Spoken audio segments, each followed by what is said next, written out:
Welcome to chess, ladies and gentlemen. Man, you know what? Yeah, so I went ahead. I got a comment earlier today, and it was one of my old videos that I did of Roderick Nava. So it made me think about it. I was like, man, I haven't done Roderick Nava like in a little while, man. So let me go ahead and just grab a game. So I was able to find a game of his. As you guys know, I said before, I don't know how many people know, but there are a lot. You know, of course, Roderick Nava is a chess YouTuber himself, so there's a lot of games that he played himself that he's covered already. So I mean, without his specific permission, I don't like just kind of, recovering games that he covered because, like me being a chess player too, whenever you cover your own game, like something that you're really happy with, I mean, it might degrade it a little bit if somebody else kind of recovers the same game you just covered. Might take the specialness out of it. So, I don't really like to, kind of step on people's toes. Of course, he's a fellow YouTuber too. So, yeah, I went ahead and found a game that I went through his page and I did not see. And also, too, the interesting thing is I was today years old when I found out Roderick Nava had an English chess channel. I have honestly never heard him speak English before. I've watched quite a handful of his videos on his channel when he speaks Tagalog mostly. Bits and pieces of English here and there. But man, I've never heard him speak English all the way. So it was kind of interesting for me. I think it's kind of like that for people who, like they watch my video and they've never maybe heard me speak Tagalog before, or they think, okay, this is an English guy. He has everything in English. He's just an American dude. And then they hear me speak Tagalog and they're like, wait a minute, what? So it's kind of crazy. But anyways, man, so this is taken from August 29th of 2022. And this is Roderick Nava versus Rogelio Antonio Jr., also known as GM Joy 1 on chess.com. And of course, Roderick Nava is Rod Twinks on there as well. My Astros play later on. So I'm excited for that game. This could be the last game if they go ahead and just win it real quick. I would not mind. But of course, for all of my people that are coming from the Philippines, I will toss a little bit more Tagalog, just for the occasion. And at the end of the video, I will, try to do the good mornings. It's been a really, really long time since I've done that. So, and of course, anybody who is wondering, who just wants to get to the chess, at the very top of the description, I always put that timestamp, so that way, if you want to pass up anything I'm talking about, go ahead and feel free. But all of my people that are coming from the Philippines, I will say mabuhay to you. Kumusta na aking magkaibigan? Magandang umaga, magandang hapon, magandang araw, magandang gabi. If you see this at any point in time in the day, I will say maligayang pagdating sa mga chess, ladies and gentlemen. Maraming salamat po sa nanonood ng aking mga video, aking mga kaibigan. Hello ulit. I'll say mabuting pagbati, ingat lagi to you, maging dakila. I appreciate you guys very much for stopping by. I think that's enough Tagalog for right now. But man, if you guys are ready to go, let's take a look, see what we got for this game. So we got the move D4. It's one of the best moves in the game. I mean, D4, E4, I mean, you really can't go wrong. I mean, unless you just don't know theory. You got the move knight to F6. You got knight to F3. You got E6. And then the move C4, and then you do have bishop to B4 with check. And this is the Bogo-Indian defense. Now, personally, the way that I actually play it, it's just like a transposition of this. So basically, it would be D4, knight to F6, and then I would go C4, and then E6, knight to F3, bishop to B4. But you guys can see this is the identical thing. It just kind of depends on, kind of what order you want your moves to go in. Sometimes you have to be careful because if you don't do a specific order, you can get in a bad position. And that happened to Vishwanathan Anand. Like some years ago when he played he played the wrong move order and he got like mated in like 6 moves or something, or he resigned in 6 moves anyway. But like I said, we did have this position here. We got knight B to D2. We got the move B6. Let me get this fan on because I'm a little bit hot, son. It's a little bit warm. Yes, so we got the move B6. So we kind of have like a Queen's Indian type situation going on. We really want to try to put this bishop right here and try to do a little something on the long diagonal. So we do see the move A3. Bishop takes D2 at check. We do see queen taking D2. Bishop going to B7. We got the move B4. And then we do see the move castles, short castles by black. Now, it might look kind of tempting to take this knight with this bishop because you're going to be damaging white's pawn structure, but actually white is absolutely not worried about this capture because after the bishop takes, you're going to be looking with pawn taking F3. And I mean, the thing about it is this bishop is actually a really great piece in black's position, so they don't generally want to just give it up. So that's why white is like, bro, I'm not even caring about any of that. So we do see the move B4. We got castles, like I said, we got bishop to B2. We got the move D6. We got E3, and that's why you still don't see black giving up that bishop because, I mean, even though you're going to double white's pawns, you pretty much have just eliminated one of your best pieces. So we do see the move a5. We got b5 trying to close things up. We got knight b to d7. We see the move bishop to e2. Now, of course, if black does want to try to capture that knight, I mean, we're good with bishop to e2 just to make sure our pawn structure is solid. We got knight to e4, inconveniencing his queen. We do see queen to c2. And I mean, you know, white actually has a really nice position here. I mean, all their pieces are you know, out and developed. They're pretty much just waiting to get castled in some kind of way. So we do see the move f5, and this is a very multi-purpose move. You'll see it come up in a minute. And we do see short castles by white. We got the move rook to f6. And we have actually reached the point in the game that this is actually somewhat of a critical position. There is kind of a certain way that you want to kind of go about playing this position in this particular situation. If you do want to pause the video, there is an absolutely great move that white can play. If you want to go ahead and try to guess that move, go ahead and do so.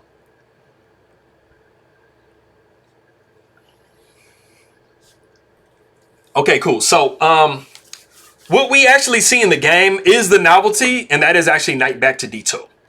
But that is not what we see, that's what we see in the game. So, the thing that you really have to be paying attention to, and the thing that I kind of touched on a second ago, is the fact that this bishop is actually really great. The complete truth of the matter is this bishop is actually black's best piece by far.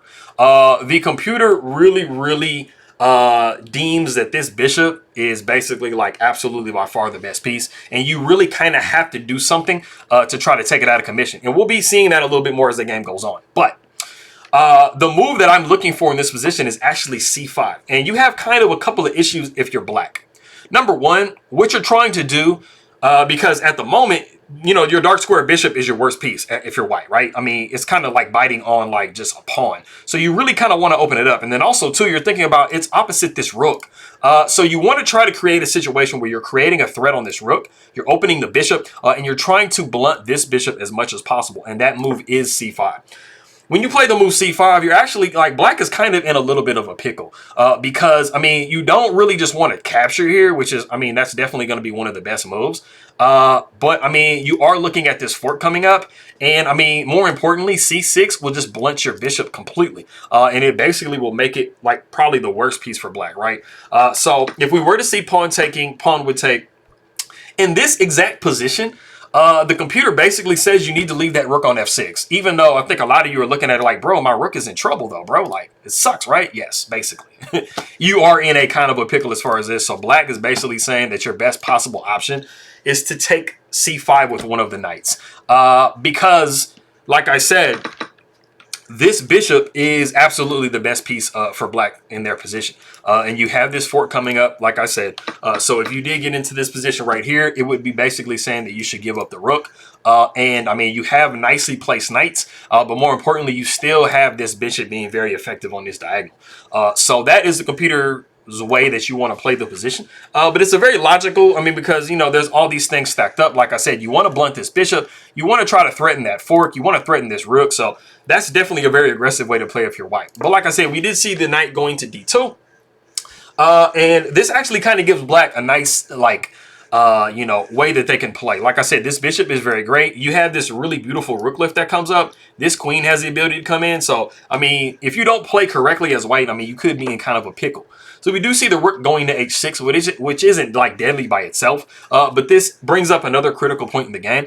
We see the move g3. The problem with g3 is it actually basically amplifies the effectiveness of this bishop along this diagonal, because you do have a lot of light square weaknesses now, even over here. So, I mean, it gives black a lot of tactics that they can use. Literally all they need to do is take advantage of the fact that you are really tied down on this diagonal. And you can either play knight takes d2, or what was played in the game was actually queen going to h4. So backing up, instead of the move g3, the computer really wants you to give away a pawn. So in Stockfish's estimation, this bishop is just way too great on this diagonal that it's worth an entire pawn. So what the computer wants you to actually do is go d5 and literally create a situation where you can get rid of black's bishop because it is by far even more powerful than this rook is, even with this rook lift and this queen battery going on. So after you would see the move d5, you could possibly see pawn takes d5, pawn takes d5, bishop takes d5, and then the computer absolutely wants you to go bishop to c4. Now, this isn't the correct way for black to play, but just to give you guys an illustration, you know, white absolutely wants to get rid of this bishop because it is way too powerful. So this is one of the ways that you can go about trying to get rid of it. So that is basically the way the computer says you literally have to play. Like I said, g3 does amplify, you know, the effectiveness of this bishop. And Rogelio Antonio Jr. takes advantage of that by going queen to h4. You guys saw this on the thumbnail. Now, it might look kind of like interesting, like why is this such a great move? Number one, you're threatening checkmate on h2. That's like the most obvious threat. So it's kind of like, what do you do in this position? One of the only things, pretty much the only thing you can do in this position is go knight to f3, which, you know, Roderick Nava does find. But getting back in the position, of course, if you go queen to h4, you absolutely cannot take this queen because this would just be like an immortal queen sacrifice. You're going to be looking at rook to g6, and then, I mean, you have a couple of options, only two. You can go bishop blocked, or you can go king to h1, which automatically results in checkmate. It's a double check and it's mate. So, yeah, nah, man, like the queen is untouchable, bro. So, of course, Roderick Nava is looking at that like, bro, I can't take this queen, dude. So he does go knight to f3, which does, you know, get himself a little bit of room. Not only does it attack the queen, but it does like help defend that h2 square. So the queen goes up to h5. It's like, bro, I'm still gonna try to get your you know, checkmate going on, right? So we do see the move h4, and this does allow it's not a winning of a piece, but it does kind of like phantom win a piece. We do see the move knight to c3, which does put the knight in danger, but I mean, you have your knight on f3 double attacked. So we do see bishop taking c3, bishop taking f3, bishop taking f3, queen taking f3. I mean, this actually does like relieve the stress of white quite a bit. Now, backing up in the position, after we saw the move queen to h5 going back, the computer still wants you to go d5 because it's literally saying you have to block this bishop.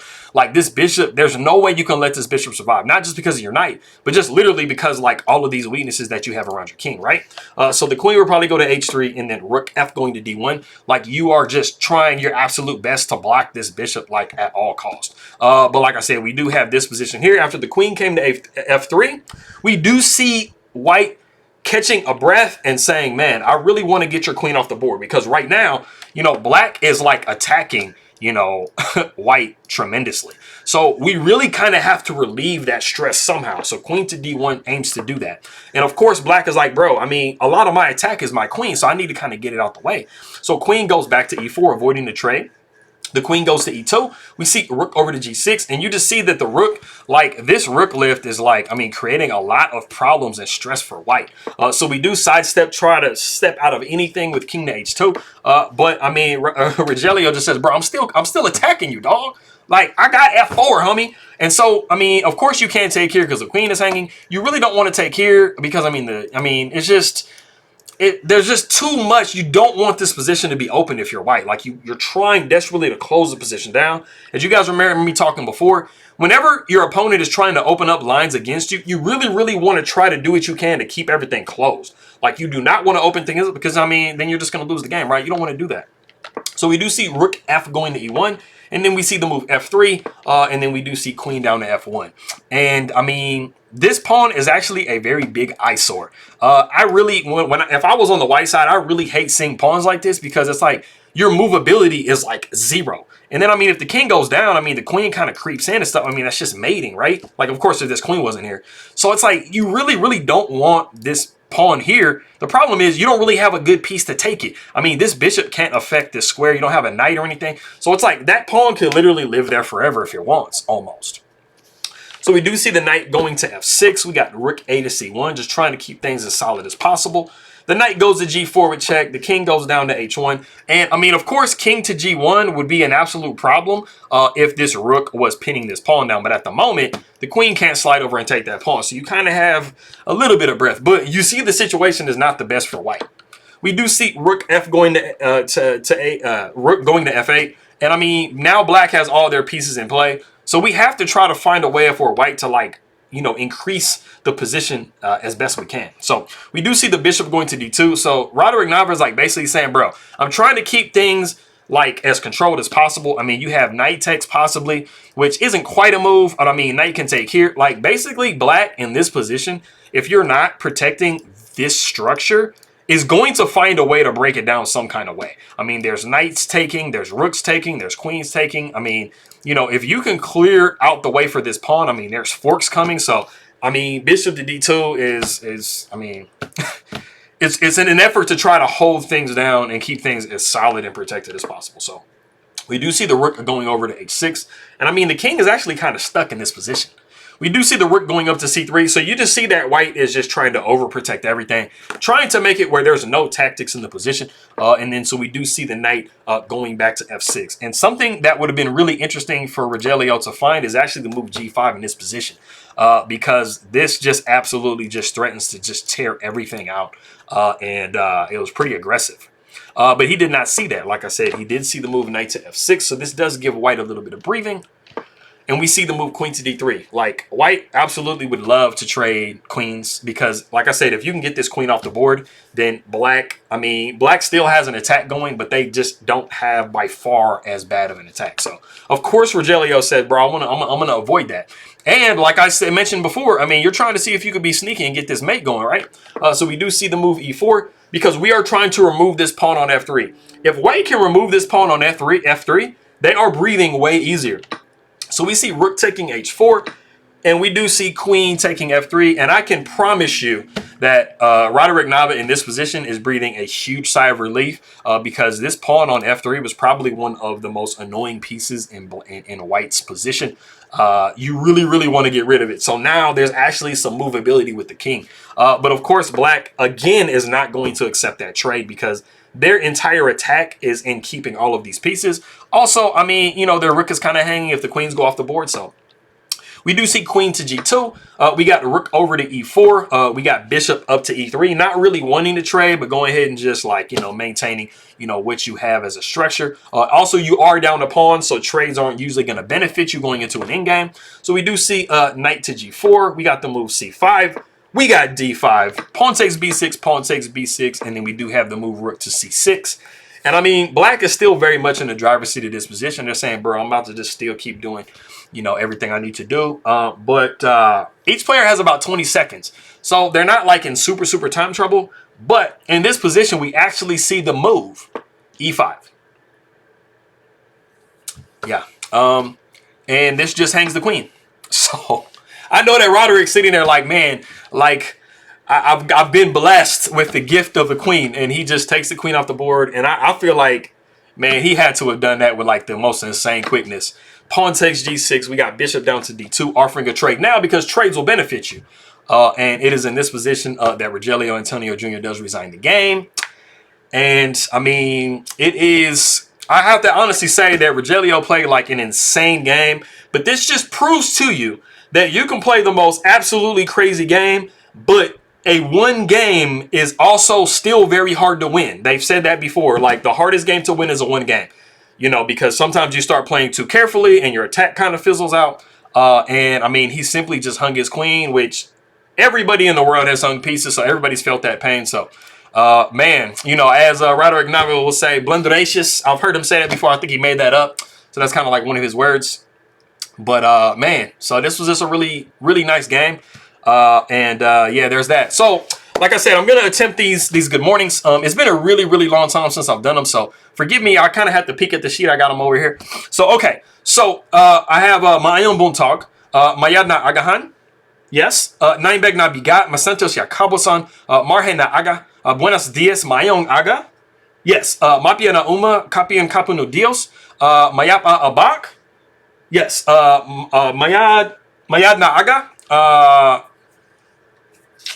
Mapia Agay, Mapia Kapapita, my big Abukla. Yes, Marjana Buntag, Maria Mainat, I think. Yes, Malpe na Aga, Kasanyangan CLOB. Assalamu alaikum and mercy to you. I appreciate you guys very much for stopping by. Maraming salamat, aking makaibigan. Paalam, makito tayo mamaya, and I'm going to see you guys next time.